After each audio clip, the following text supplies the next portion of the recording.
கல்யாணம் ஆன பொண்ணுங்களுக்கு அம்மாவோட வீடு வந்து அதே ஊர்ல, அதுவும் கொஞ்சம் பக்கத்துலேயே இருந்துட்டாங்கன்னா நிறைய பெனிஃபிட்ஸ் இருக்கு. அதுல ஒண்ணுதான் இந்த வீடியோல பார்க்க போறீங்க. எனக்கு எப்படி 2-3 நாளைக்கு ஒரு வாட்டியாவது இந்த மாதிரி திங்ஸ் எங்க அம்மா கொடுத்து விட்டுருவாங்க.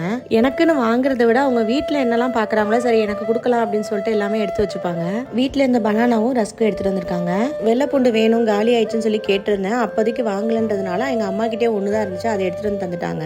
எலுமிச்சை பழம் வந்து எங்க அம்மா வீட்டுக்கு பக்கத்து வீட்டுல இருக்கவங்க வந்து அவங்க வீட்டுல நிறைய காய்ச்சிருக்குன்னு சொல்லி கொடுத்துருக்காங்க.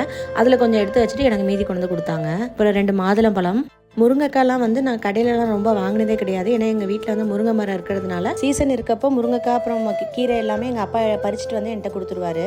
ஆஃப்டர்நூனுக்கு மேலே வரதா இருந்தால் கண்டிப்பாக அன்றைக்கி என்ன சமைச்சிருக்காங்களோ அதை ஏதாவது கொஞ்சம் எடுத்துகிட்டு வந்துடுவாங்க.